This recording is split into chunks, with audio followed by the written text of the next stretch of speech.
Probabilidades.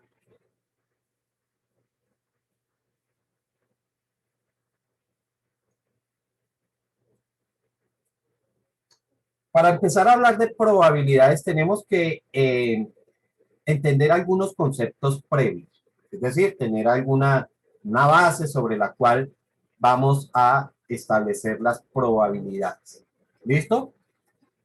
Lo primero que vamos a definir es lo que es un evento aleatorio.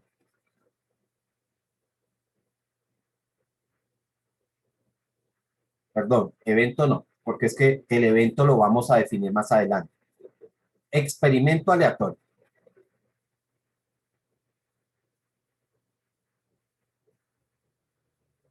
Experimento aleatorio. Entonces, un experimento aleatorio es sencillamente una observación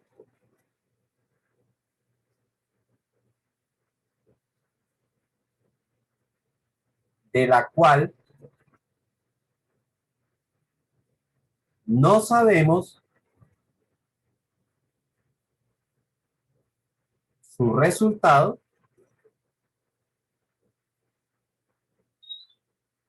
pero sí sus posibles resultados.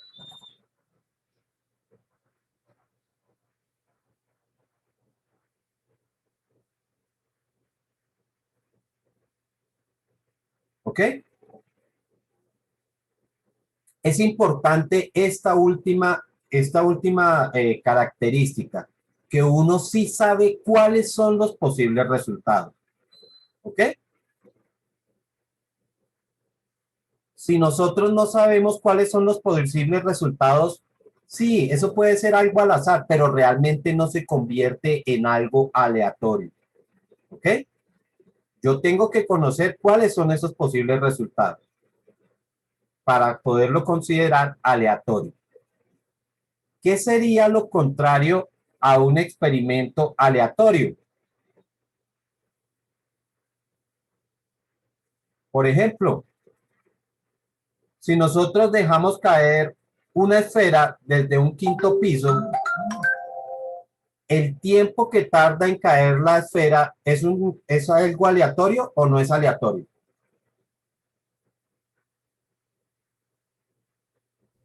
No es aleatorio. Es aleatorio. ¿Sí es aleatorio? El tiempo que tarda en caer la esfera. Pues se puede No, calcular, señor. pero No, ¿por qué? No, porque la gravedad siempre es igual. Correcto, No varía. correcto. Eso no es aleatorio porque específicamente nosotros sí podemos pronosticar cuánto es el tiempo que tardaría en caer. ¿Ok? Entonces, eso lo convierte en un experimento no aleatorio. Eso nos indica entonces que, por ejemplo, todas las, todos los fenómenos físicos se convierten en experimentos no aleatorios. ¿Ok? ¿Por qué? Porque son situaciones que ya la misma ciencia nos dice cuáles son sus resultados y para eso está toda la formulación del área de ciencias. ¿Ok? Pero, por ejemplo, si nosotros lanzamos un dado, al lanzar un dado, lógicamente un dado normal, no que esté cargado ni que esté alterado de ninguna forma, entonces el resultado, ojo, el resultado que nos muestra el dado sí corresponde a un experimento aleatorio. ¿Ok? Y todas esas situaciones donde sin manipular, sin manipular el resultado, se pueden convertir en un experimento aleatorio. Si nosotros tenemos una baraja, ¿cierto? Una baraja de cartas, entonces también lo podemos considerar un experimento aleatorio. Una baraja de cartas. Aquí recordamos, o es importante que para todos esos problemas de barajas, de cartas, pues que ustedes recuerden cómo se distribuye o cuántas cartas tiene una baraja y cómo son las cartas y todo eso, ¿no? Pues porque ustedes entenderán que para ese tipo de enunciados, pues no puedo ponerme a extenderme en el enunciado. Es que la baraja se compone de 52 cartas que tiene picas, corazones, diamantes, tréboles, que los números van desde el as hasta el 10 y trae las letras J, Q, K. No, eso sería interminable. Por eso es importante que ustedes lo reconozcan. Si nosotros lanzamos una moneda, en las monedas también sabemos entonces que tiene dos opciones y que ella puede caer aleatoriamente en cara o puede caer aleatoriamente en sello. Aquí, con el caso de la moneda, hay una tercera opción cuando se lanza una moneda y es que la moneda caiga paradita. Y a esa opción se le llama caer de canto. Así se le dice, caer de canto. Sin embargo, por la poca probabilidad que hay de que una moneda caiga y se mantenga en esa posición, pues no se tiene en cuenta esa tercera opción. ¿Está claro?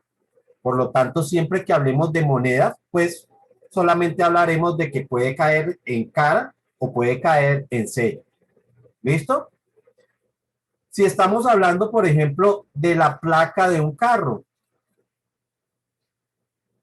aquí sería importante también, entonces, que entendamos que la placa de un carro puede ser un número que va, o el último número, ¿cierto? Estaríamos hablando del último número o la última letra, o tenemos que especificar exactamente qué es lo que queremos observar de la placa del carro, ¿ok?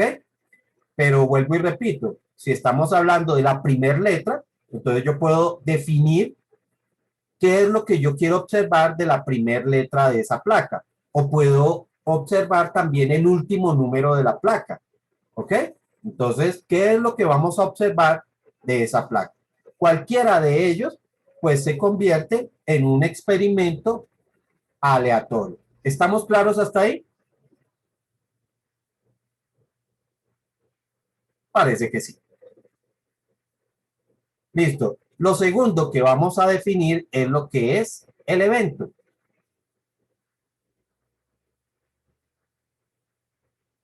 ¿Qué es un evento? Un evento sencillamente es un elemento. Ah, perdón, antes de entrar a evento. ¿Por qué lo quiero dejar para después? Porque vamos a utilizar una serie de expresiones que necesitamos definir anteriormente. Espacio aleatorio.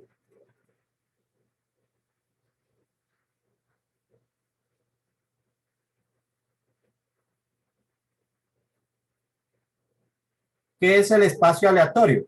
Pues es el conjunto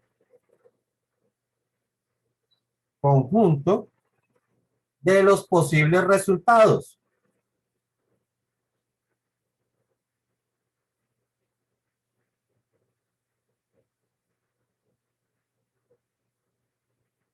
Del experimento aleatorio. A eso es lo que le llamamos espacio aleatorio. ¿Ok? Es ese conjunto. Entonces, en el caso de un dado, ¿de qué se compone ese espacio aleatorio?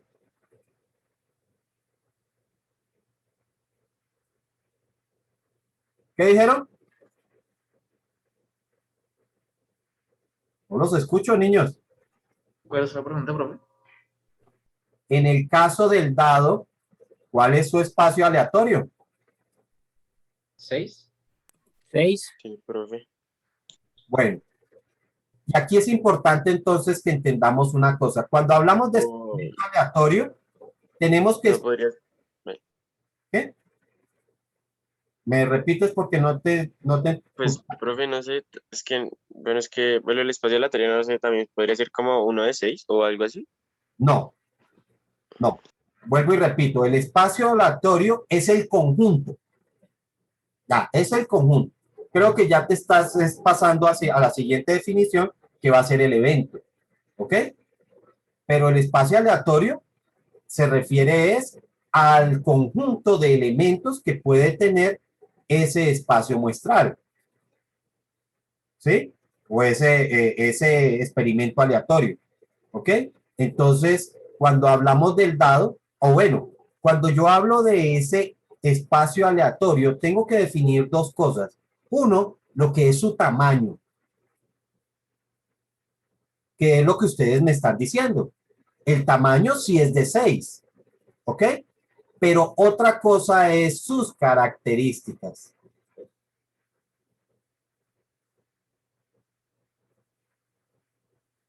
¿Listo? ¿Cómo se compone ese espacio muestral? Entonces, cuando yo hablo específicamente del espacio aleatorio, entonces me estoy refiriendo es a cuáles son esos posibles resultados.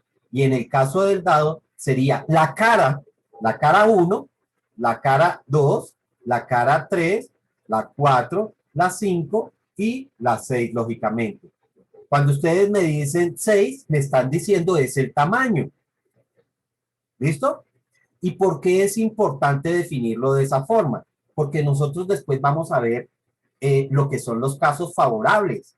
Y cuando veamos los casos favorables, vamos a ver que es importante que entendamos cómo se está componiendo ese espacio aleatorio. ¿Ok? Espacio aleatorio o espacio muestral también se le dice. ¿Ok? En el caso de la baraja, pues es sencillamente una, o mejor, no es una porque ya estoy volviendo a lo que estaba diciéndome aquí, eh, creo que era el señor Ospina. Entonces, no decimos una, es las 52 cartas. Cuando yo digo las 52 cartas, entonces estoy dando el tamaño. Pero también tenemos que reconocer entonces que se compone de cartas que tienen corazones, cartas que tienen diamantes, cartas que tienen tréboles, a ver si lo puedo hacer medianamente, y cartas que tienen picas. Una cosita así. Otra característica, que unas de ellas son rojas y que otras de ellas son negras. Por ejemplo, recuerden que las cartas de corazones son rojas, las de diamantes también son rojas, mientras que las de picas y tréboles son negras.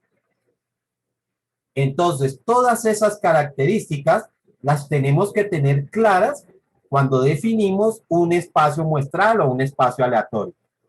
¿Está claro hasta ahí? En el caso de la moneda, pues sabemos que su espacio será cara y sello. En el caso de la placa, lo que les decía, pues yo tengo que entender primero qué es lo que voy a analizar de la placa.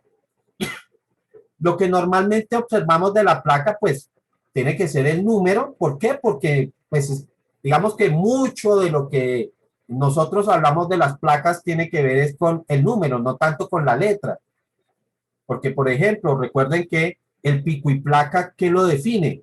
¿El número o la letra? El número. El número, ¿cierto? Nadie tiene en cuenta las letras para hablar del pico y placa en el caso de los vehículos. Por lo tanto, pues aquí estaríamos hablando de los números y en particular el último número, y sabemos que el último número puede estar entre 0 hasta el 9, ¿no? ¿Sí está claro? Eso es lo que le llamamos un espacio muestral o un espacio aleatorio. Y ahora sí definimos lo que es el evento. Pero antes de entrar en la definición de evento, tenemos que entender una cosa de lo que hablemos de probabilidades. Cuando nosotros estamos hablando de probabilidades, una cosa es que todavía no la definimos a pesar de que tenemos la noción de lo que es la probabilidad. Vamos a hablar de lo que es la situación,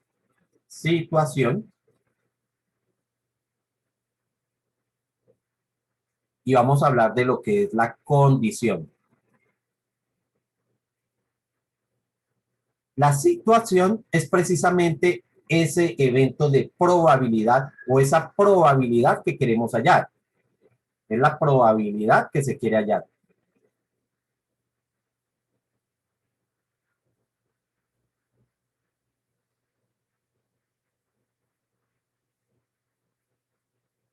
¿Listo? Hallar con doble L. Uy, pues pucha, qué pena.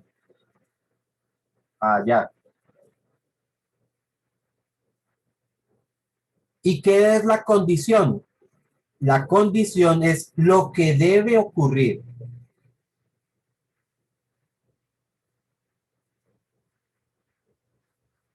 para que se cumpla esa situación.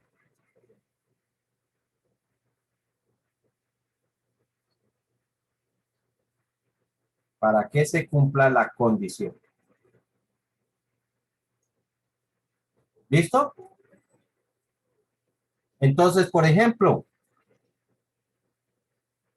ustedes se pregunta por la probabilidad de pasar una evaluación, pasar la evaluación. Esta es la situación, pasar la evaluación. Pero ¿qué tiene que ocurrir para que pasen la evaluación?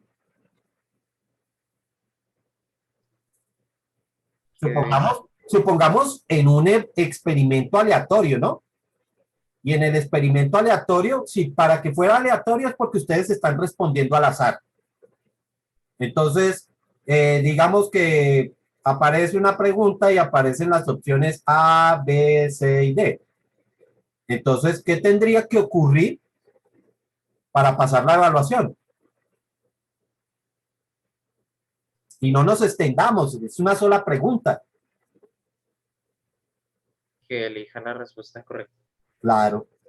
Entonces, des en cuenta que una cosa es la situación es pasar la evaluación, pero otra cosa es la condición. La condición es que marquemos la respuesta correcta.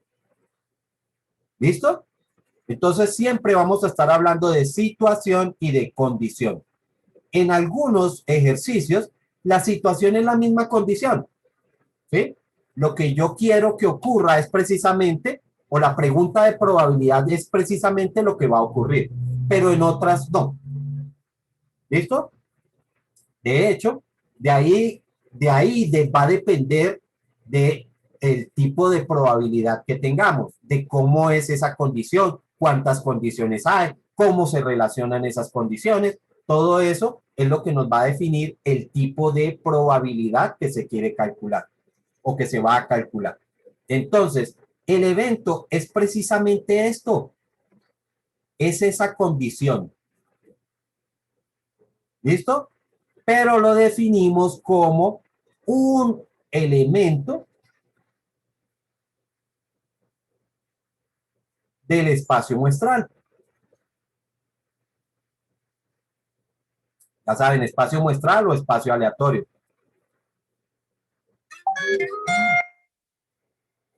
¿Listo? Es un elemento de ese espacio muestral. O una característica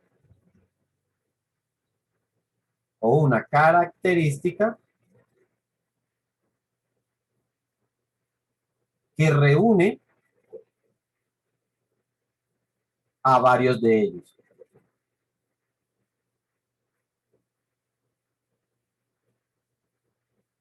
Entonces, en el caso del dado, yo puedo tener un evento que es que el dado caiga en 5. Yo quiero calcular la probabilidad o quiero ver que el dado caiga exactamente en 5. ¿Listo? Ese es un solo elemento de ese espacio muestral, mírenlo, es solamente este elemento. Pero yo también lo puedo definir o puede ser un evento que el dado caiga en un número mayor que 4. ¿Cuántos elementos en el dado son mayores que 4? 2. Entonces ya no es un solo elemento, son 2 elementos, pero cumplen la misma característica, que son mayores que 4. ¿Listo? Por eso es que nosotros definimos el evento de esa